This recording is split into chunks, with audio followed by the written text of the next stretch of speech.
As if అంటే అట్లా అయినట్టుగా, ఆమెకు అన్నీ తెలిసినట్టు మాట్లాడుతుంది, అతనికి డైరెక్టర్ కంటే బాగా తెలిసినట్టుగా బిల్డప్లు ఇస్తాడు. ఇట్లాంటి సెంటెన్సెస్ కూడా మనం చెప్పొచ్చు. Okay, before that let me tell you some interesting and fascinating sentences, right? Yeah. Dance as if no one is watching. Usually I would love to cut the sentences into pieces so that you will get some super picture easily, right? Etla ante no one is watching, evvaru chudatre, dance chey as if atla ainattuga, ఎట్లా అయినట్టుగా, ఎవ్వరు చూడట్లేదు అనుకున్నట్టుగా dance చేయి, ఎవ్వరు చూడట్లేదు అన్నట్టుగా dance చేయి. That's it. That's how we can connect the sentences and get them easily injected into our mind. So ఇప్పుడు మొత్తం సెంటెన్స్ ఏంటి? Dance as if no one is watching. మనకు తెలుసు, when we are alone in the room there is nobody watching, ఎవ్వరు చూడట్లేదు, ఒక్కలమే ఉన్నాం, అప్పుడు మనలో ఉన్న టాలెంట్ బయటకు వస్తుంది. డాన్సర్ కావచ్చు, సింగర్ కావచ్చు. That's why this is the reason most of the guys they are bathroom singers. వాళ్ళంతా బాత్రూమ్ సింగర్స్ ఎందుకు అంటే, బాత్రూమ్ లో ఎవరు ఉండరు కదా, ఒక్కరే ఉంటారు, ఎవరు వినట్లేదు అనే ధైర్యంతో గొప్పగా పాడుతుంటారు. అట్లనే the best tip that I can get you is ఏంటి అంటే, మీరు ఇంగ్లీష్ మాట్లాడేటప్పుడు కూడా ఎవ్వరు వినట్లేదు అన్నట్టుగా మాట్లాడాలి. So that you will get that confidence that you are not making any mistakes and there is nobody to stop, there is nobody to laugh at you, right? I think you got my point. And let me get back to the topic. Currently ఎవ్వరు చూడట్లేదు అన్నట్టుగా dance చేయి. ఇక్కడ no one is listening, ఎవ్వరు వినట్లేదు. సింగ్, పాడు. ఎవ్వరు వినట్లేదు అన్నట్టుగా పాడు, ఎవ్వరు వినట్లేదన్నట్టుగా పాడు. అప్పుడు ఏంటి? The singer comes out of you so that you becomes a professional singer. Sorry, you can become a singer. The singer in you will come out, right? Well guys, ఇక్కడ ఏంటి? Sing as if no one is listening. That's what I said. Speak as if nobody is listening to your language.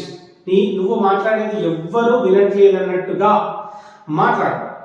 Then see the difference, look at the difference. And dream as if you will live forever. You will live forever అంటే నువ్వు ఎప్పటికీ జీవిస్తావు అన్నట్టుగా కలగను, ఎప్పటికీ జీవిస్తావు అనేలా కలగను అని చెప్పడానికి dream as if you will live for ever అంటే నువ్వు ఎప్పటికీ జీవిస్తావు అనేలాగా కలగను. అట్లనే live as if you will die today, ఈ రోజే చచ్చిపోతావు అనేలాగా జీవించు ఎవ్రీ డే కదా. మనకు తెలుసు when we know this is the last day, ఈ రోజే లాస్ట్ డే అని చెప్పినప్పుడు మనం ఎట్లా జీవిస్తాం? మనకి ఇంకా చాలా టైం ఉంది అన్నప్పుడు ఎట్లా జీవిస్తాం కదా. we live to the fullest, ఏం చేయాలనుకుంటే అన్ని చేసి పడేస్తాం కదా. అందుకే ఏమని చెప్తున్నారు? live as if you will die today, ఈ రోజే చచ్చిపోతావు అనేలాగా జీవించు, ఎప్పటికీ బతుకుంటావు అనేలా కలగను. That's it. Dream as if you will live forever అంటే నువ్వు ఎప్పటికీ జీవించి ఉంటావు అనేలాగా కలగను. live as if you will die today, ఈ రోజే చచ్చిపోతావు అనేలాగా జీవించు. Okay, that's all. And learn as if you never knew. Learn as if you never knew. నీకు ఎప్పుడు తెలియదు అన్నట్టుగా నేర్చుకో. ఎంత నేర్చుకున్నా కూడా నీకు తెలియదు అనేలాగా నేర్చుకో. Teach as if everyone is new. ఎట్లా టీచ్ చేయాలి అంటే ప్రతి ఒక్కరు కొత్త వాళ్ళే అనేలాగా టీచ్ చేయి. So that you can teach them perfectly, deeply, professionally, right? ఇక్కడ ఉన్న వాళ్ళంతా కొత్త వాళ్ళు అనేలాగా టీచ్ చేయి. కానీ when it comes to your learning, నేర్చుకునేటప్పుడు ఏంటి? Learn as if you never knew అంటే నీకు ఎప్పుడు తెలియదు అన్నట్టుగా నేర్చుకో. తెలుసు అంటే మనకు తలకెక్కేస్తుంది, నాకు అంతా తెలుసు అనే ఒక రైట్ అది వచ్చేస్తుంది. బట్ నీకేమి తెలియదు, ఎప్పుడు తెలియదు అంటే you always keep learning, right? That's what. And she speaks as if she knows everything. This is the simple one. Of course ఆమెకు అన్ని తెలిసినట్టు మాట్లాడుతుంది. అతను అన్ని తెలిసినట్టు బిల్డప్ ఇస్తాడు, ఇట్లాంటి సెంటెన్స్ అన్నమాట. She always speaks as if he knows everything, అంటే అతనికి అన్ని తెలిసినట్టు మాట్లాడతాడు. Well, she speaks, she knows, రెండు కూడా simple present.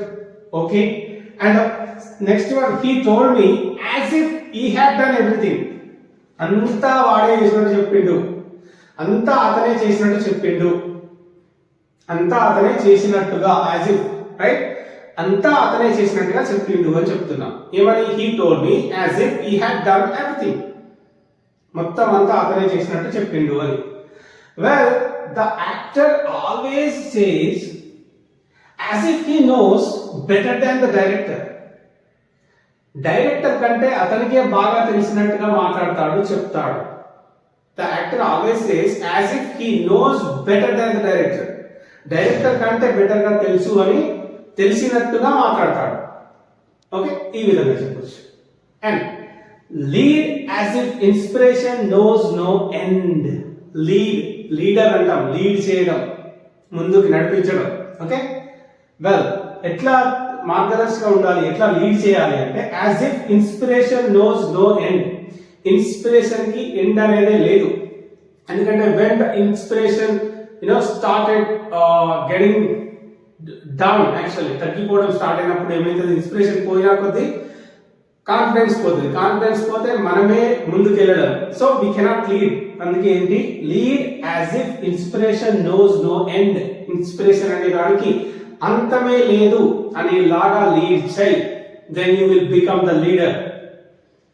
Apologise as if wounds heal instantly, apologise, ఎట్లా క్షమాపణ చెప్పాలంటే గాయాలు వెంటనే మానిపోతాయి అన్నట్టుగా క్షమాపణ చెప్పాలి.